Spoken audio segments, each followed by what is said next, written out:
Sponsorship for the show is brought to you by Cherry, data connection and analytics platform powering real estate decision making, helping real estate investors. Go to cherry.com, that's Cherry with an E. And our other sponsor is Entre Networking Group. It is a hub for entrepreneurs created by entrepreneurs, and they find co-founders, developers, mentors, investors at joinentre.com. And we're gonna get to the show.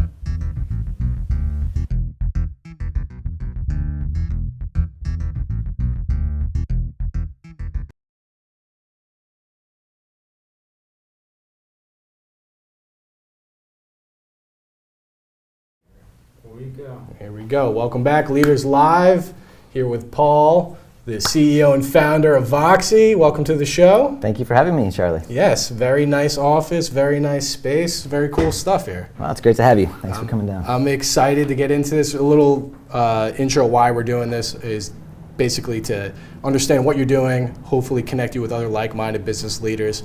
A real estate guy, cold calling all the time is a little bit different. I'm trying to add value, put together, this list of 100 plus founders, VCs that we've had on the show and connect you with them. I think that adds more value than just cold calling you about real estate or whatever it is, really trying to add more value than anything else. That's it. All right. That makes a heck of a lot of sense. Now let's pump you up. Let's promote you, right? And Voxy right now. Voxy is, online English language training platform right now for global teams. Yeah, that's correct. You guys are kicking ass. Yeah, man, we are deep in it. Yeah. It's been a 10-year journey, and just past 10 million of ARR, so doing That's pretty big well. news. Big news. Let's bring it back a little bit though. Give a little context what you were doing before Voxy. You got a lot of exciting stuff. You were working with the Virgin team. Yeah. Virgin Media, Virgin Mobile, Virgin Hotels, and Richard Branson. But can you give us a little bit of background what you were doing before Voxy? Yeah, definitely. So I was an investor for Richard Branson's Virgin Group. That's the group that actually started and incubated Virgin Mobile, Virgin America, Virgin Galactic, and Virgin Hotels was my baby. I venture funded the operating business that manages the hotels, and then raised a real estate private equity vehicle to go acquire and convert commercial real estate assets into hotels. You're in the real estate business, so I don't need to tell you how that works. But that was pretty much my dream job. Richard Branson was my hero, before, during, and still is. I'm actually going to the Virgin Cruises or the Virgin Voyages party next weekend. They finally have their cruise ship launched. But that was what I did prior. I was sort of always wanted to be an entrepreneur. And working at Virgin is probably about as close as you can get, but at the end of the day, you're still sort of working for a large organization. And Richard Branson is the envy of all other billionaires, but at the end of the day, it was still sort of a job. And I learned a bunch there. I learned watching the different entrepreneurs that started Virgin businesses. We sort of had the benefit of getting to see a lot of the companies that were coming through New York. This was sort of back in 2009, 2010. At some point I sort of got the conviction around this idea around personalized language learning, which gave me the confidence to start the company. Right. Before we get there, right? What were some of the tips you learned from Sir Richard Branson that maybe you could share with us that you take with you today?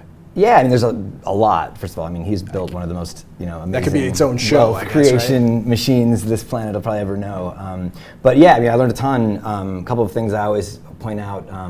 He always said attack big markets. If you look at all the Virgin businesses, they're in these massive spaces where innovation can drive outsized returns.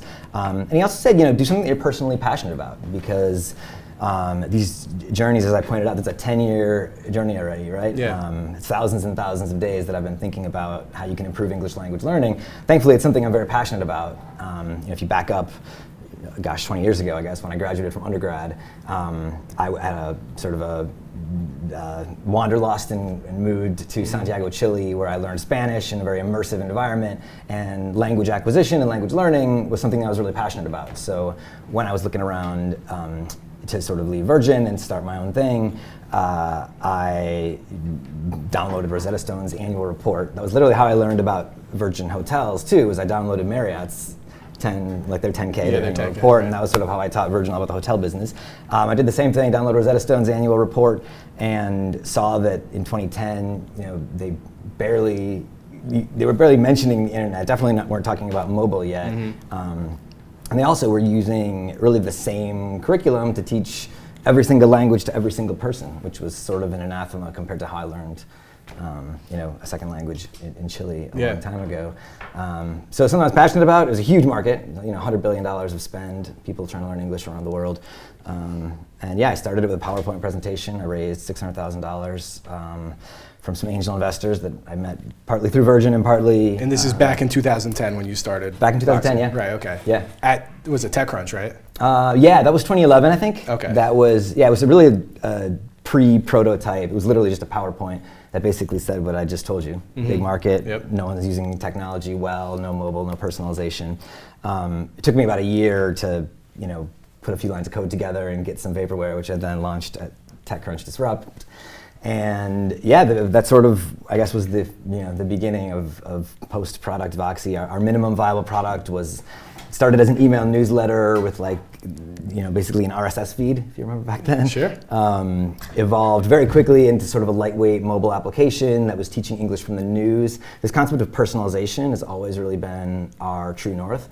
Personalization is extremely valuable in education overall, individualized instruction works better, but especially with something that's very task-based, like learning a language, the more relevant you make it, the more personalized you make it, the faster you learn. So there was always this sort of learning from the news, but over time that sort of gamified mobile app evolved into a full online school with right now we do about I think 200 or 300 classes a day, live synchronous classes with professors 24/7.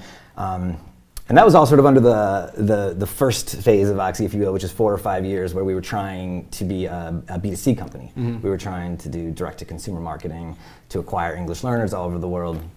And we learned, again, I guess the hard way after spending millions and millions of dollars of venture capital and trying very hard to sort of optimize Google and Facebook spend. But what we learned is that the lifetime value of an individual English language learner isn't actually that high. They don't study English forever, so you're not going to, it's not like Netflix or something like Spotify where you're going to pay them forever. They pay you for a finite amount of time, and then at the same time it's expensive to acquire audience and to acquire paid subscribers. Right. So we pivoted the business to its current form, which is selling our online English learning platform to corporations, universities, and schools. And you've obviously grown the team pretty good. I mean, we got to be honest. Yeah, we're I think about a little over 60 people right now. Yeah, that's solid. Yeah, we the vast majority of the demand for our services, English language learning, is actually outside the U.S. Right. So we have sort of a focus in Latin America and Brazil, 30-person office there. Also about 25 people here in downtown New York, and then a few. How did you? I mean, you're talking about the services are outside, right, in Brazil, whatever. How did you identify the markets? I mean, you talked about going big, right? Going for the big markets. How did you conceptualize, look at that, and say we should be going out here or here? Yeah, I mean, it's a good question, and like most of these things, it's sort of half luck, half strategy. The original idea was actually teaching English to the immigrant population here in the United States. Yeah.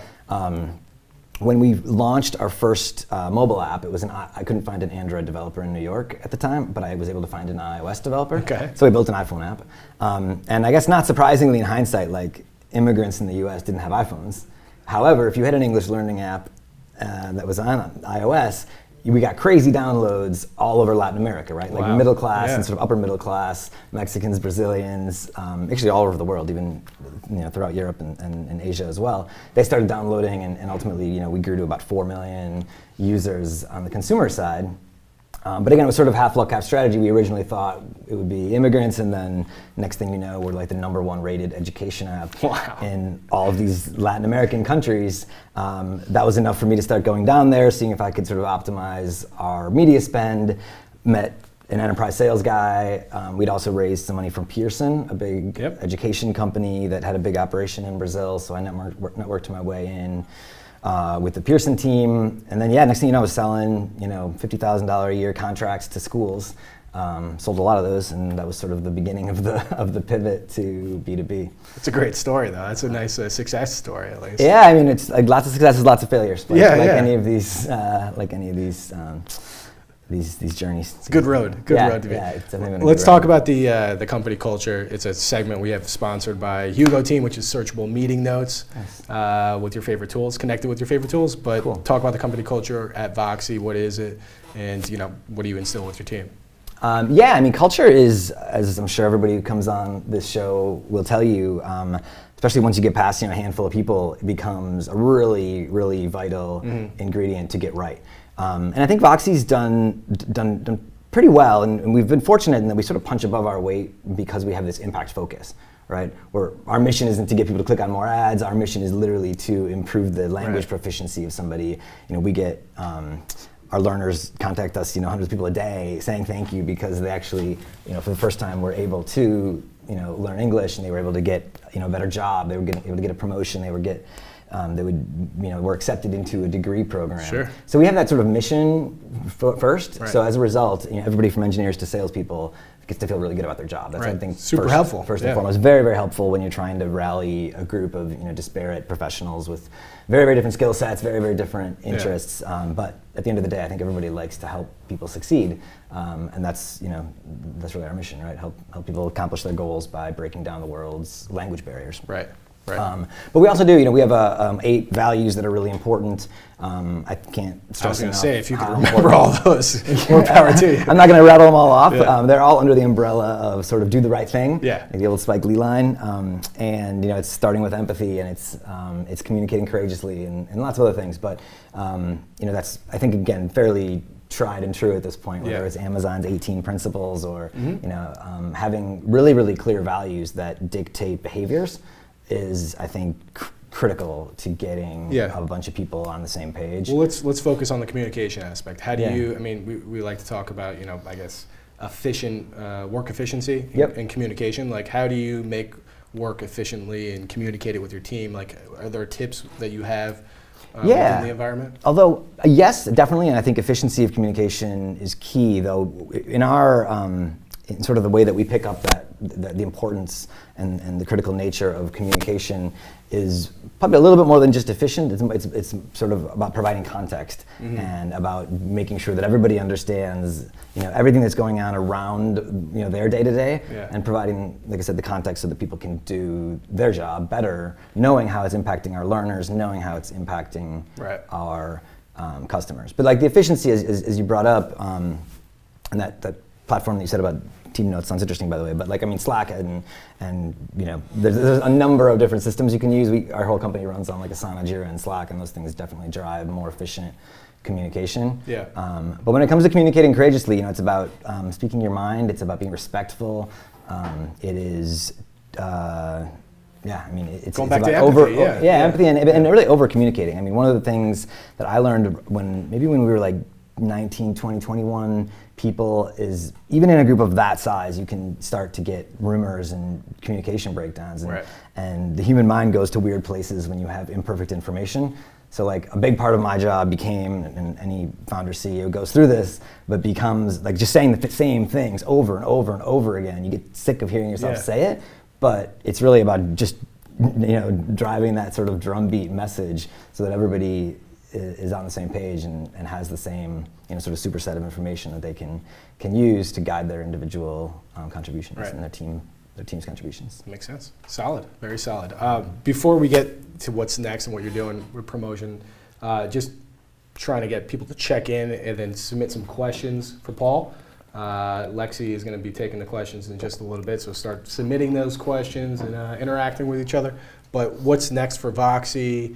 I saw you're hiring. Always hiring great people. Yeah.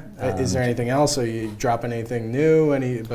What's going on? Yeah, so we've done a pretty good job just iterating on the product throughout. We have 9 patents, and we have this really powerful recommendation engine and this ability to create highly individualized learning pathways for people. So the product has sort of always been in a good evolutionary state, and we've been doing a lot of the pick and shovel work about just getting B2B sales working. It's non-trivial to get demand generation and marketing flowing through to well-trained account executives that can close deals in a predictable amount of time, and then getting those deals implemented and renewed. So that sort of sales math is has been, I'd say, our focus for the last 4 or 5 quarters. Happy to say we're sort of getting it, and it's starting to see the results.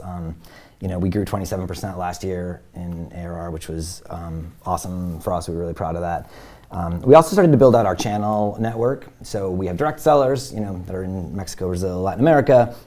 And we also have a global network of resellers that we enable, and they sell our product alongside theirs. And that business is starting to generate, many millions of dollars, and should probably double over the next 12 months as well. So yeah, it's mostly about go-to-market sort of strategy and efficiency, but that's where we are. But if you need that job, go to VOXY.com. Was it VOXY.com? Yeah, absolutely. We're always hiring great people. We're hiring engineers. We're hiring. We're definitely always go to VOXY.com, careers. Yeah, and get some tips from this, and then maybe call Paul and try to sneak your way in the side door. But that's all right. Partnerships, collaboration. What are some partnerships that have worked, collaborations that have worked? Why have they worked? So I'd say there's a couple of really big partnerships that we've been focused on over the last, call it 12 to 15 months. I mentioned that the majority of demand for English language learning is outside the US, thus our large office in Brazil and our sort of sales efforts outside the US. But there is a really acute problem with immigrant upskilling and sort of career readiness for the immigrant population here in the US. About 4% of the demand for English language learning that immigrants have, and you can imagine how important that is, right? They're trying not just to get jobs, but to understand our healthcare system, understand the education system, be able to speak with their kids' teachers. This is a really acute problem. So towards the end of 2018, is that right? Yeah, we raised some money from one of the Walton family offices, which is helping to upskill, have provided the capital to Voxy so that we can help upskill these immigrants. We all sort of canvassed the landscape and thought, how can we add the most, have the most impact on this population? And language and literacy skills are sort of, first, top of the list. So we've been working really, really diligently trying to sort of map the market for, what we call new Americans. It's sort of the modern day way to say, immigrants. Right, the American dream. Though. Yeah, the American dream, and they're new Americans, and they're new to our country, and they have, significant educational needs. And we've been fortunate enough to partner with a number of organizations, ranging from like Chobani, that does a really, really good job investing in training resources and training programs for their employee base. Maine Health is another example, Jobs for the Future. So we're really sort of establishing ourselves in sort of the fabric of this this upskilling movement that's going on. Yeah, for people who want to help the community, help themselves get better. I mean, it makes sense all around, absolutely. Yeah, absolutely. Prologis is another partner we're really, really excited about. They're one of the largest warehousing and distribution. I think they have 900 million square feet of warehouses all over the country. And obviously have a lot of sort of need for frontline employees. And we just signed a really nice partnership with them that's going to help thousands of their employees access high quality education online through Voxy. So that's interesting. I mean, you were identifying the group that needs this, that would help them, and it helps you as well. Exactly. Yeah, exactly. That's great. What about the building your network aspect of it? I mean, you're attacking big markets. You obviously need to grow your network, meet interesting people or business people that you potentially could partner with. It could be more than just going to a networking event and being on a panel on a Saturday or something like that. But how do you grow your network? I mean, do you have any tips? We're on LinkedIn. Obviously, people are trying to grow their network. Yeah, LinkedIn is obviously an invaluable resource. Yeah, that's the easy layup, though. You can't do LinkedIn. In terms of networking. But no, I'd say, again, I spent a lot of time. I mean, I've been to sort of Brazil and Latin America probably 100 times over the last 5 years, just doing sales calls and hiring people and building the office there. And then shifting my focus to the US market over the last 12 months and really starting to think about who are these influencers and who are these organizations that, like Prologis, like I said, or Chobani, that are hiring a number of new Americans and are investing in their skill acquisition and their upskilling. We're always sort of looking to network into I'd say forward-thinking chief learning officers and chief human resources officers for large or for companies that have large employee populations, where language skills can really make a difference. Heads of HR, possibly. Yeah, heads of HR. Lynn McKee from Airmark, for example, like executive VP of HR at Airmark. They have, I think, 250,000 people working for them. People like that are sort of where we're focusing. The chief learning officers and the chief human resources officers of large companies like that. Dave Rodriguez from Marriott's another example.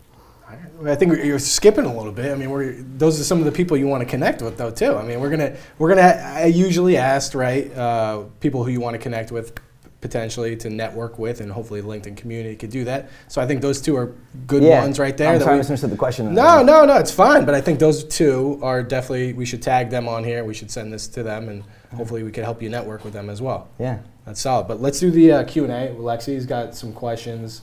I think our guy Andrew Cohen possibly submitted something from Andrew? Yes. Andrew Cohen, CEO of Brainscape, said, you briefly mentioned Voxy's pivot from B2C to B2B. What has been the biggest challenge Voxy has faced thus far throughout that transition? Good question, and hello, Andrew. It's been too long, man. We're overdue for a catch-up. So the transition happened over 5 years ago already. I think it was May of 14 is when I came back from one of these trips to Brazil where I came back with like a $50,000 contract, and I was like, this is a lot easier than driving, paying tens of thousands of dollars or hundreds of thousands of dollars to drive traffic up against a landing page and get these individids to convert into a paid subscription, especially because a lot of our target consumers didn't even have credit cards. So it's a little bit of a challenge. And so it's been about 5 years since that transition, I say, has took place.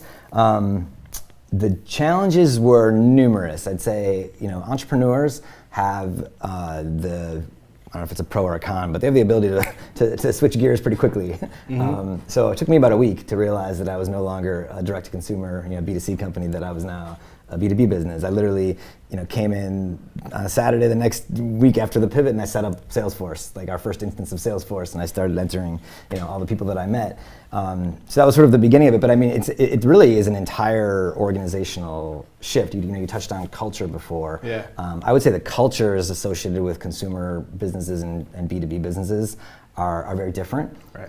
It's one thing if you're, you know your user as like an IP address or as an email address. It's a very different thing if you're taking them to dinner, or if you're having your sales team, call on them personally, and you're sort of committing in a different way, right? Mm-hmm. Different size contracts, different level of customer relationship. Different target audience. Yeah, different target audience, and lots of, one of the lessons I learned, I think, is I tried to repurpose as much of our consumer marketing team from the B2C team to our B2B marketing team, and honestly, that didn't really work that well. Wow. Okay.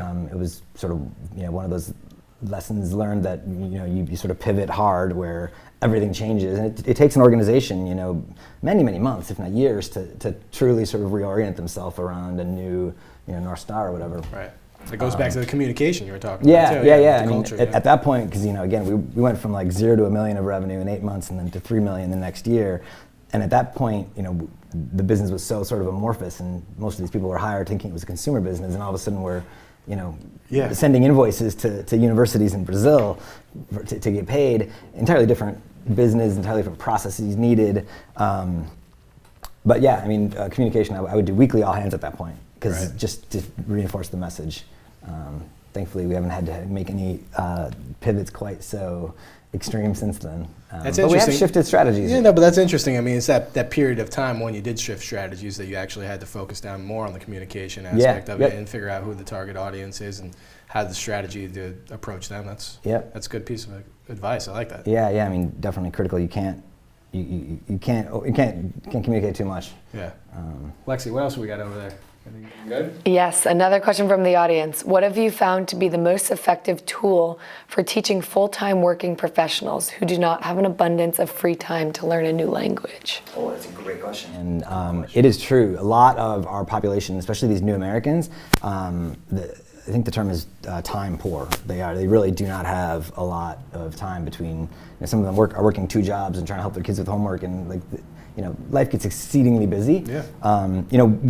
Our approach, first of all, the fact that we are online and have actually the full experience, like the full program is available on mobile, that helps a lot. Mm-hmm. Also, the way that we have our pedagogical approach, which is task-based learning, lends itself very well to micro-learning.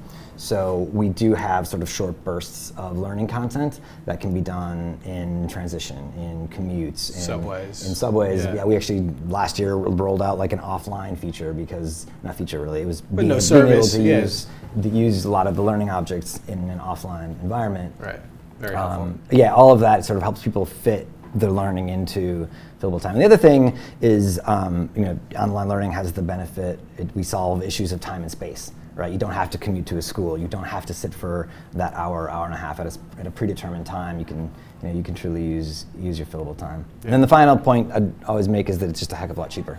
Like we are able to offer significantly superior learning outcomes for a fraction of the cost of what it would be, typical to sit in a room with an English teacher and a textbook. Mm-hmm. And that's just the benefit of SaaS and software.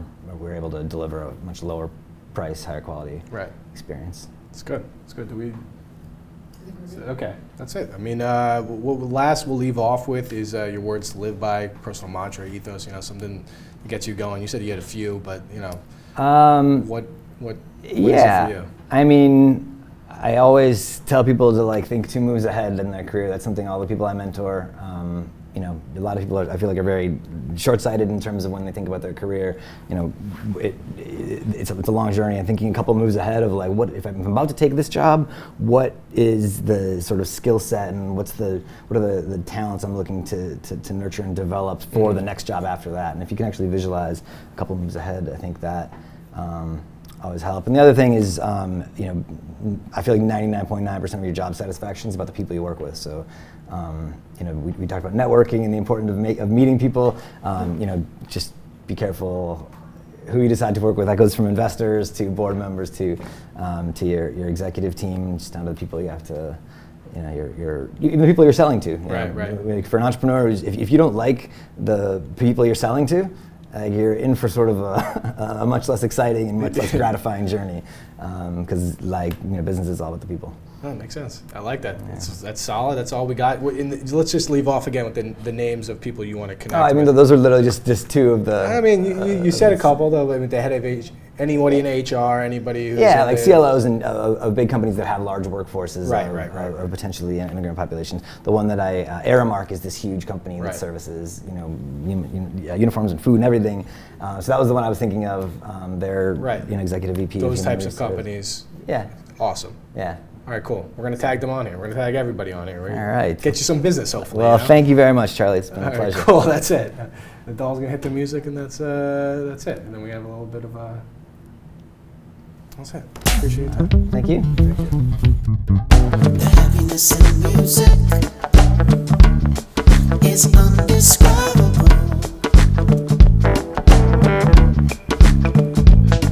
The happiness in music is inexplicable, undescribable, indescribable, undescribable.